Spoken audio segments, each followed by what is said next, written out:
Beyonce Drunk in Love?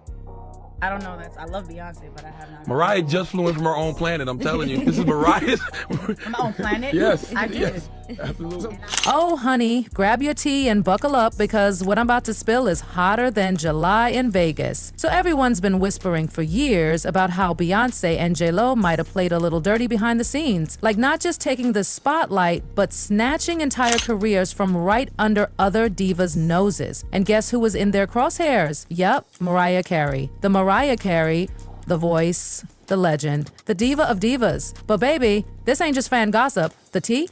It's sizzling straight from Mariah herself, allegedly. And if it's true, ooh, it changes everything. Let's rewind a bit. Back in the glorious 90s, Mariah wasn't just a star, she was the blueprint. She wasn't some label puppet. No, sis was writing her own songs, producing her own music, and curating her image like a boss. And let's not forget, this was in an era when the industry barely let women, especially women of color, call any shots. Mariah was shimmering with mystery, elegance, and a voice that could slice through glass. She owned every room she walked into. And you know who was watching her every move with stars in her eyes? A young, wide-eyed Beyoncé. Beyoncé didn't just admire Mariah, she worshipped her. She wasn't out here gushing about Whitney or Aretha on every red carpet. Nope. She had Mariah on a pedestal like she was the sun, and every vocal run was a holy experience. She even credited Vision of Love as the moment that lit her fire for singing. That's not fan behavior, that's discipleship. There's actual footage, yes, receipts, of young Bey literally fangirling over Mariah, eyes wide, heart bursting, soaking in every note Mariah sang like it was gospel. And let's be real, Mariah's voice, it's heaven sent, period, end of discussion. But here's where things get weird. All of a sudden, that love, that deep, glowing admiration, it disappeared, gone. Beyoncé stopped shouting Mariah out, stopped giving her props, and started acting like MC didn't even exist. People started murmuring. Had Beyoncé decided she was done idolizing and ready to replace the icon? Like she'd graduated from being a fan to being the queen herself and didn't want to share the throne? Let's not kid ourselves. Mariah's legacy, it's enormous. She's one of the greatest voices in music history. But weirdly, she doesn't always get the same respect as MJ or Prince, or even Bey herself. She's often portrayed as the glittery Christmas girl who appears every December in heels, curls, and that iconic Santa dress. Meanwhile, Beyoncé, she's clearly gunning for that cultural titan status, the female Michael Jackson, someone who didn't just make music but shifted everything. Sound, visuals, storytelling, power, and maybe, just maybe, that new image didn't have room for her old idol, and people started to talk. This didn't make any sense to her. How did a melody that she had locked down over the summer, last summer, suddenly appear on Jennifer Lopez's album? This was something that really bothered. Now let's go deeper. The whispers turned darker. Some insiders believe Beyoncé didn't just rise on talent and grind alone. Oh no, with powerful industry ties, especially her husband's, chess moves, there are rumors that she allegedly played a role in, you guessed it. Yeah, allegedly, some people think there were calculated moves happening behind the scenes, and guess who gets steamrolled if they don't play nice? Yep, the real vocal beasts, Mariah. And if B was the strategic power move queen, guess who was the silent assassin? Jennifer freaking Lopez. Let's talk about this. While Beyoncé was ascending to superstardom, J.Lo was making her own rapid climb. And honey, it wasn't always from raw vocal power. Gorgeous? Yes. Charisma? Tons. Voice? Let's be honest, no comparison to Mariah. But somehow, J.Lo exploded. Hollywood, music, fashion, beauty lines, Super Bowl stages, she got everything practically overnight. And while we don't have concrete proof that Beyoncé and J.Lo plotted some diva-level scheme against Mariah, what happened with J.Lo?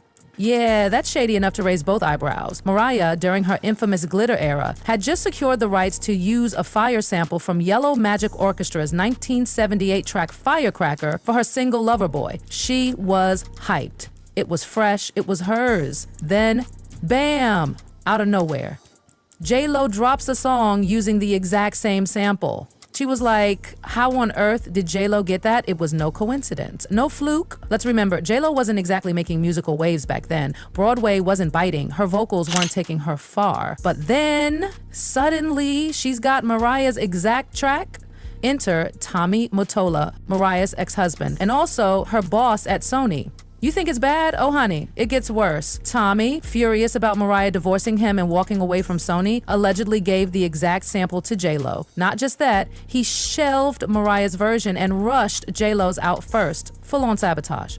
Classic industry hit job. And Mariah was the casualty. But the shadiest part? J.Lo knew and still went ahead. Mariah wasn't in the dark either. She knew who was pulling strings, and she detailed all this drama in her memoir, The Meaning of Mariah Carey. She said everything glitter traced straight back to Tommy, the bitterness, the betrayal, the sabotage. He allegedly used every tool in his power to block her shine. Mariah even said after he heard her using that firecracker sample, the whole Sony team panicked and gave that exact same sample to another unknown female artist on the label. I wonder who? And then came that iconic, immortal line. Mariah was asked in an interview to share her thoughts on other female artists. She complimented Beyoncé, called her nice, talented, a real songwriter. But when the interviewer brought up Jennifer Lopez, I don't know her. Legendary. Die kenne ich nicht. Rivalries, but I don't think she has anything to do with me. I mean, my whole thing is singing, writing songs.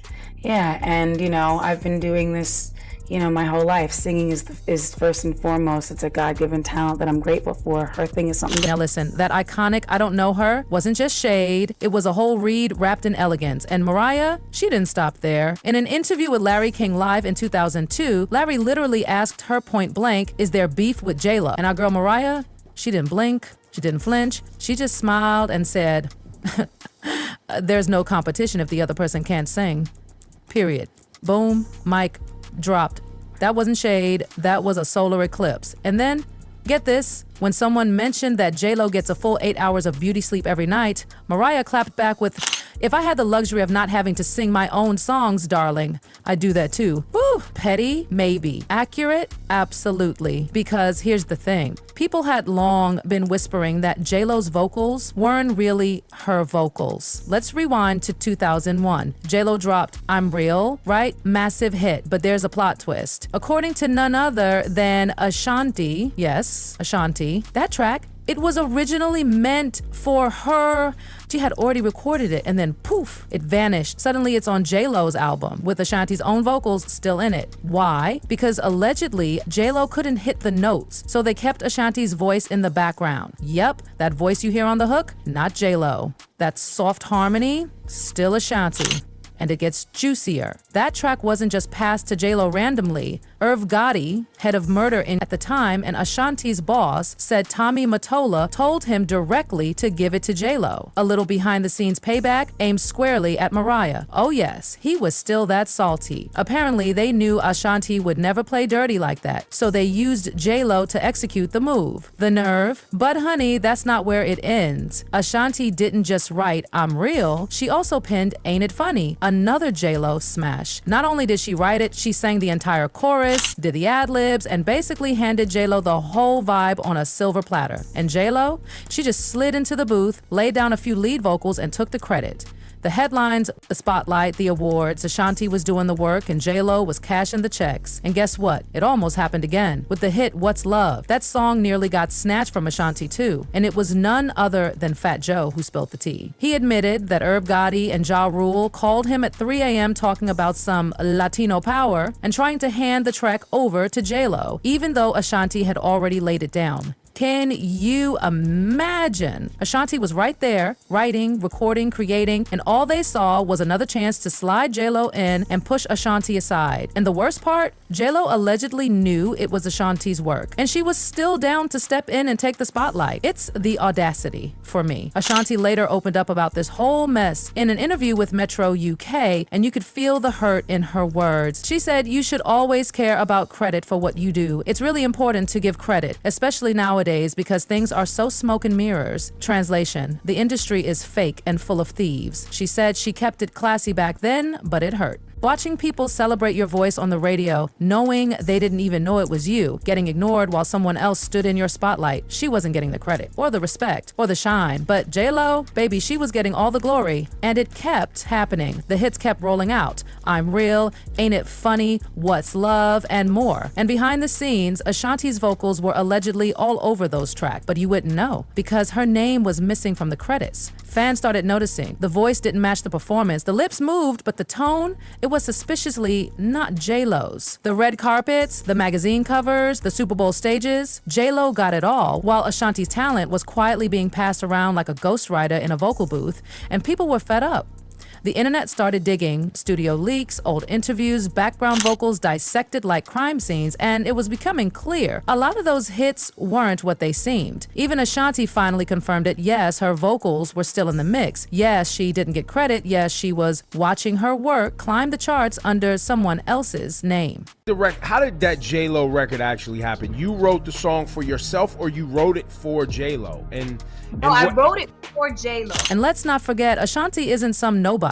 She had the vocals, she had the pen, she had the vision, but the industry didn't want to market her. She didn't fit the packaged image they were trying to sell. So what did they do? They gave the work to someone who fit their aesthetic, someone they could shape, sell, push to the masses. And that's how J.Lo kept rising, riding off the work of black women like Ashanti, staying silent while their voices literally played in the back. And it's not just shady, it's heartbreaking. And it makes you wonder how many others went through the same. There's a long list of women, especially black women, whose voices, writing, and souls were used to build someone else's legacy. And J.Lo, she's at the center of that storm. But wait, the whispers don't stop with her. People have also started eyeing Beyoncé. Yup, then stay tuned, because the glitter storm is coming. And baby, when it hits, it's gonna shine so bright, every fake will be exposed in the spotlight.